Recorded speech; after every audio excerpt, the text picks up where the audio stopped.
Donc Erickson, bonjour. Oui, bonjour. Vous êtes ici à Lyon donc pour un concert ce soir, enfin une prestation. Oui. Est-ce que donc vous pourriez vous présenter pour nos visiteurs ecodafrique.net?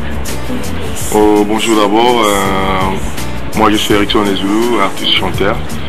Je salue tous les fans d'Erickson en Europe. Donc comment avez-vous débuté dans la carrière musicale?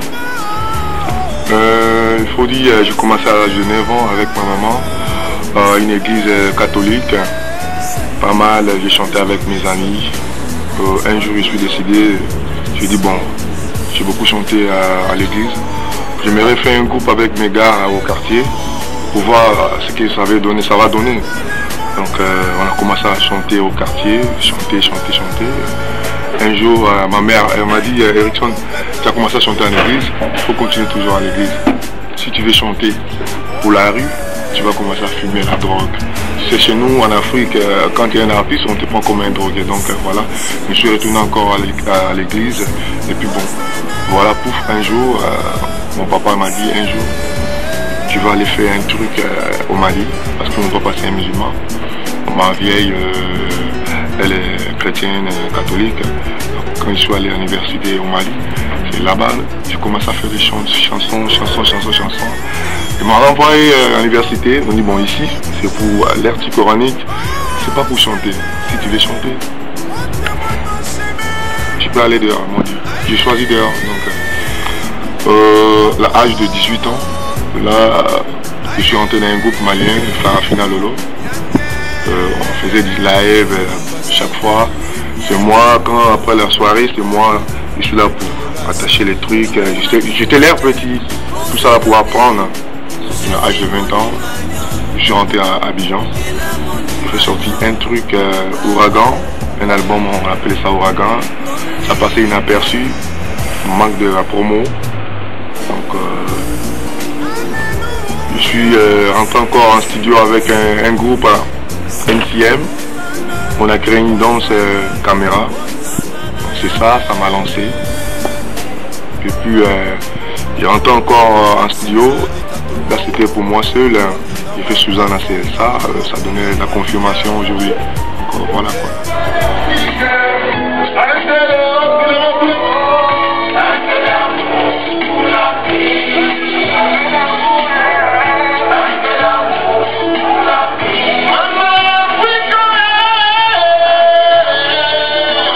Donc au niveau des albums, il y a un album qui est sorti. Oui, Dieu vivant. C'est ça, ça cartonne partout. Ça fait déjà 2 ans, mais ça marche toujours. Donc voilà quoi. Et il y a quelque chose qui arrive bon, projet? Oui, mais quand tu es un chanteur, toujours, faut bosser. Faut mettre toujours dans la cuisine. Les jours où des fans, il y aura besoin de manger quelque chose, là tu peux prendre pour mettre encore un studio. Donc à ce moment, je tourne d'abord avec mon album Dieu vivant, mais Inch'Allah, au mois de septembre, je vais lancer 2 singles. Donc, voilà. Est-ce que la Côte d'Ivoire est là? Est-ce que Cameroun est là? Est-ce que Congo est là?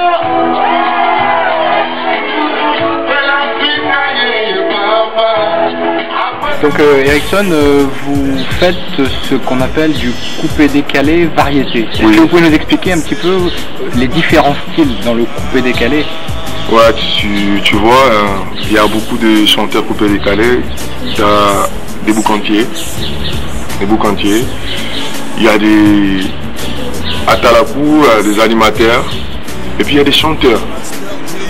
Donc pour nos auditeurs, il faut expliquer un peu ce que c'est que les boucantiers, parce que ça les boucantiers, toi-même tu connais, les boucantiers, et ils chantent pas. Ils chantent pas, ils sont là pour montrer leur habits, leur pognon. Et puis bon, atalakou, c'est les gens, on met un beat, et puis il fait les atalakou, c'est tout.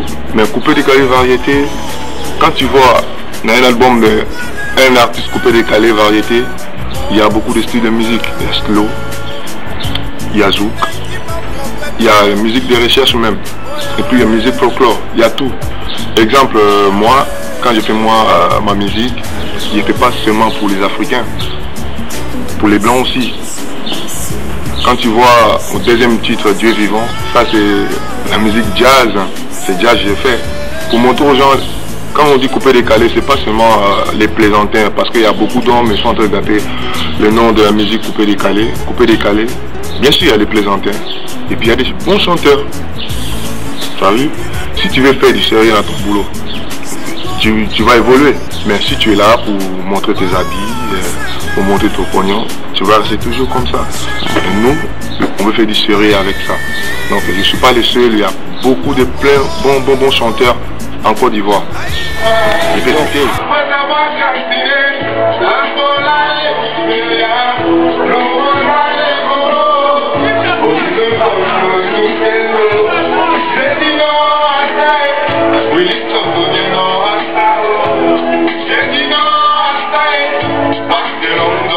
Ce que vous nous dites, c'est que y a donc des gens qui profitent un petit peu de cette mode pour faire parler d'eux, mais qui se contentent de parler vaguement chanter sur des boîtes à rythme.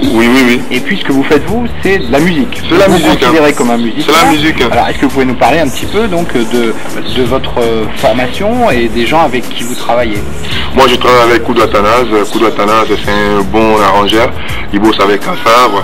Il bosse avec Richard Bonan, le meilleur bassiste du monde. Il travaille avec David Taïro, c'est lui, et ils ont créé le groupe Ouéa ivoirien. Tout le monde connaît le groupe Ouéa. Je bosse avec Freddy Asoba, c'est le soliste du groupe Ouéa, donc c'est les jazzmen et tout ça. Donc et puis je bosse avec un guitariste aussi, il a bossé avec, comment dirais-je, Papa Wemba. Il soit allé chercher au Congo, il joue dans mon orchestre maintenant, il joue à un batteur maintenant, il joue avec Pirate Adams, il joue maintenant avec moi. Donc j'ai un orchestre derrière moi, j'ai 10 personnes derrière moi, 5 danseurs, 5 musiciens plus moi, ça fait 11 personnes. C'est pas l'amusement vraiment. Donc voilà. Et vous-même vous jouez de quel instrument? Bon, moi je joue la batterie, je sais aussi la guitare, puis le clavier. Quand je compose pour chercher les notes, là je vais prendre la guitare, je touche le clavier.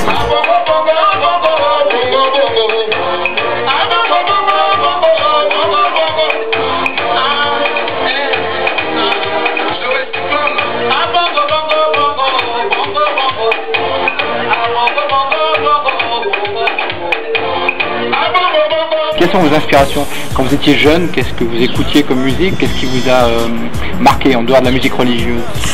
J'aimais écouter la musique mandingue. Musique mandingue, surtout balafon. Quand quelqu'un joue balafon, ça m'inspire. À cause de ça, j'aime bosser avec le gars de musique mandingue. J'ai un ami même, le Mali.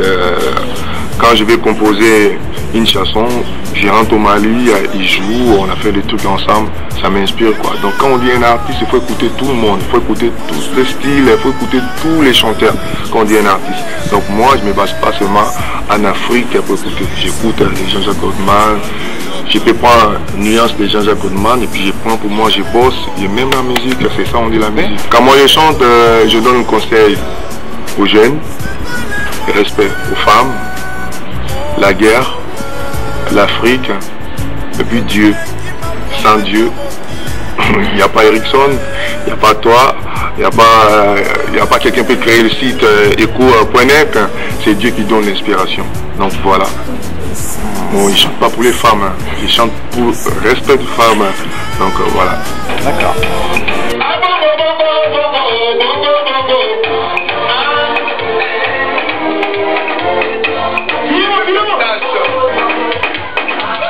Est-ce que vous pouvez nous parler un petit peu de la situation actuelle à Abidjan? Parce qu'on entend beaucoup de bruit, d'informations, parfois contradictoires. Est-ce que les choses réellement s'améliorent? Beaucoup.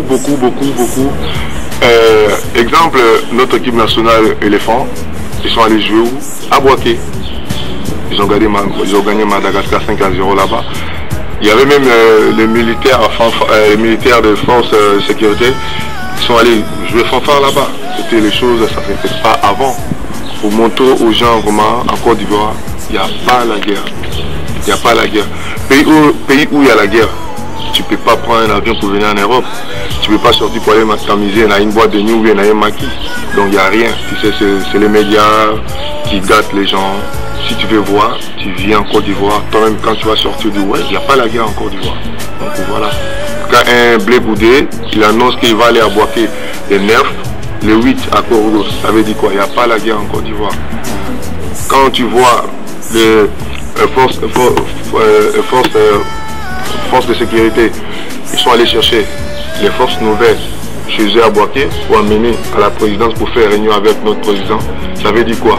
Il n'y a pas la guerre. La guerre est finie. Nous voulons la paix. C'est tout. C'est les médias qui mélangent les gens. Sinon, il n'y a rien en Côte d'Ivoire, il n'y a pas la guerre. Donc voilà. C'est une très bonne nouvelle.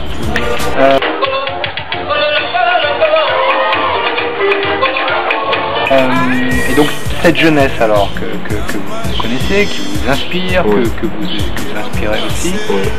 comment voyez-vous la transition, le changement de génération? Qu'est-ce que, selon vous, qu'est-ce que peut apporter cette jeunesse à la Côte d'Ivoire de demain? Moi je dis, tu sais, d'abord, c'est la confiance d'abord. Si moi je me méfie de toi, il n'y a pas la paix. On va se pardonner entre nous. Même si toi tu as tué mon papa, moi j'ai tué ta mère, on va se pardonner. Hein? Pour la Côte d'Ivoire du demain, c'est la paix nous on veut. Bon, c'est les politiciens qui mélangent les gens.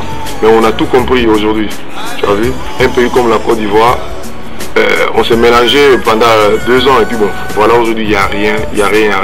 Tous les fils du pays sont salués, on dit il n'y a pas la guerre ici, nous voulons la paix. Et puis conseil, moi je peux donner à mes frères. Aujourd'hui, on dit les Ivoiriens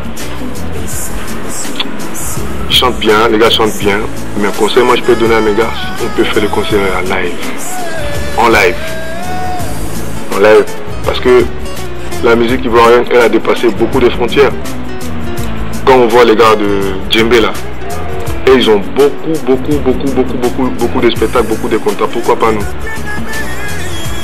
Je donne conseil à notre promoteur de spectacles, organiser beaucoup de spectacles live. Ça va faire évoluer. Et vous êtes prêt à faire du live Mais moi j'ai rempli les salles de 30 000 personnes, les stades de Mali, moi j'ai rempli moi seul. Moi seul j'ai rempli à mon groupe. Quand les promoteurs dessus m'ont appelé, moi j'ai passé en dehors, j'ai bien fait du live. Quand on m'a dit playback, vous m'achetez découragé, bon, on va faire avec. Après avoir calculé,